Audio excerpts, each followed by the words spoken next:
Hello, Bacho. Let's take a given question. The question says we need to derive equations of motion when the acceleration is constant.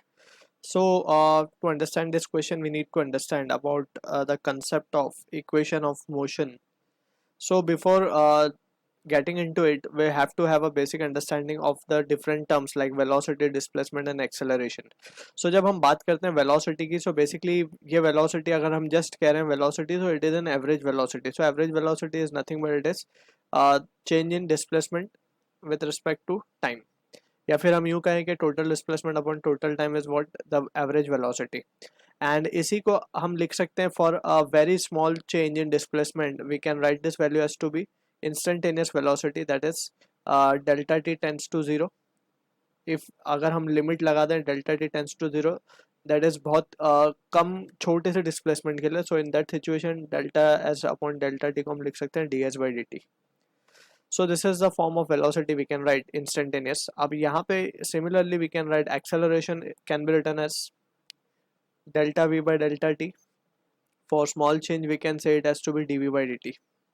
ठीक है, अब dv by dt this acceleration can have a various sum. It is also a double time derivative of displacement.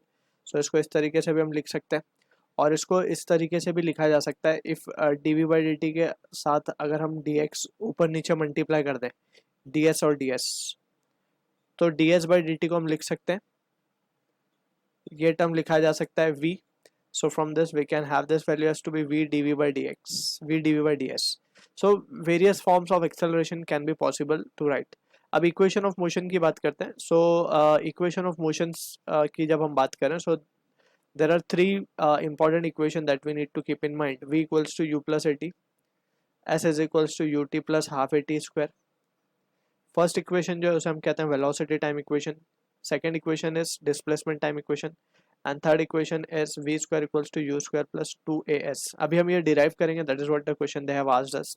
तो यहाँ पे हम देख सकते हैं क्लियरली कि v is the final velocity, u is the initial velocity, a is acceleration, t is the time for which the body is accelerated. अब acceleration यहाँ पे constant acceleration की बात हो रही है, s is the displacement. So ये सारे terms we have to be clear with. Now we can begin with the derivation part. So हम एक एक करके डिराइव करते हैं. So first is v equals to u plus at को हमें डिराइव करना है. सो इसके लिए what we will do is we can write acceleration can be written as v dv by dt, right? If you separate the variable, so ये इस तरीके से लिखा जा सकता है. now we can integrate on both side. so integration में हम देख सकते हैं, let's say initial velocity u थी तो टाइम हमने मान लिया 0, फाइनल वेलोसिटी v पे पहुंची है तो हमने मान लिया टाइम को t. So in this situation we can see if we integrate dv, so वो आएगा v, and if we put the limit, so वो आ जाएगा v minus of u, and that will be equals to a तो constant है बाहर आ जाएगा, and integration of dt will be t, so t minus if we put the limit, so t minus 0, so just ये t आएगा. So from here we can say v equals to u plus at. So this is the first part of the equation we have derived. अब हम चलते हैं second part की तरफ. So second part में we can see we have to derive s equals to ut plus half at square. ठीक है ना. So from here we can see we can have the value of displacement को हम velocity को हम क्या लिख सकते हैं, velocity can be written as displacement, small change के लिए हम लिख रहे हैं instantaneous values are we are writing it over here. So again we can separate the variable and integrate it, v dt और ये आ जाएगा ds. ठीक है ना. So from here we can see यहाँ पे वैल्यूज रख सकते हैं. जब टाइम 0 था तो डिस्प्लेसमेंट 0, जब टाइम हो गया हमारा t, सो उस टाइम t पे डिस्प्लेसमेंट हो गया let's say s. So from here we can see, अब v को from this expression we can substitute the value over here. ठीक है. So we can have the value therefore v equals to v की जगह हम लिखेंगे u plus at into dt और ये आएगा 0 से t, and that will be equals to 0 से s ds. So from here finally we can have u into t, dt दोनों के साथ जाएगा, एक बार u के साथ एक बार at के साथ. तो एक बार जब u के साथ जाएगा तो ये हो जाएगा u dt इंटीग्रेशन 0 से t, प्लस एक बार हो जाएगा at dt इंटीग्रेशन 0 से t, एंड यहाँ पे जो हो जाएगा, यहाँ पे जस्ट ये सेम ही रहेगा as it is. So finally अब हम क्या लिख पाएंगे इसको, u that is the initial velocity. तो ये जो रिजल्ट आएगा हमारे पास, it will be just u को हम बाहर ले सकते हैं, it is constant. So u into t हो जाएगा, ठीक है ना. After putting the limit t minus zero will be t only, plus a constant है बाहर आ जाएगा, t का हो जाएगा टी स्क्वायर, लिमिट डालनी होगी 0 से t, एंड यहाँ पे ये हो जाएगा just s, right. So finally जो रिजल्ट और ये आएगा T square by 2.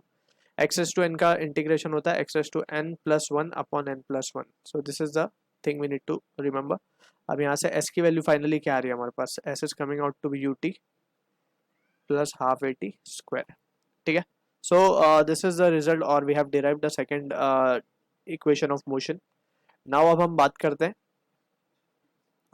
Finally result की तरफ चलते हैं, जो फाइनल है V square equals to U square plus 2as. सो यहाँ पे हम लिख देते हैं थर्ड रिजल्ट की तरफ हम जा रहे हैं, V square is equals to U square plus 2as. सो यहाँ पे हम इक्वेशन यूज करेंगे, जैसे एक्सेलरेशन को हम लिख रहे हैं v D v by d s, right. Now we can separate the variables. So यहाँ पे हम लिख सकते हैं ए डी एस, इंटीग्रेट कर देंगे फिर A D S, and that will be equals to V D V. अब इंटीग्रेशन अगेन 0 से ये वैल्यू जाएगी हमारी s तक, राइट. एंड यहाँ पे ये वैल्यू जाएगी हमारी u से v.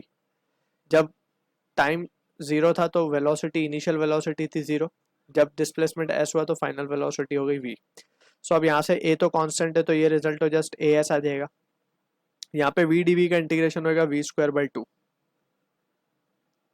and we will put the limit from u to v. So we can say finally therefore as को हम लिख सकते हैं v स्क्वायर 1/2 को कॉमन लेके यहाँ शिफ्ट कर देंगे. सो ये बचेगा v square minus of u square. So ये भी रिजल्ट हमारे पास आ चुका है, v square equals to u square plus 2as. So these are the result we have derived the three kinematical equation or the equation of motion when acceleration is constant. So I hope you understood the solution. All the best.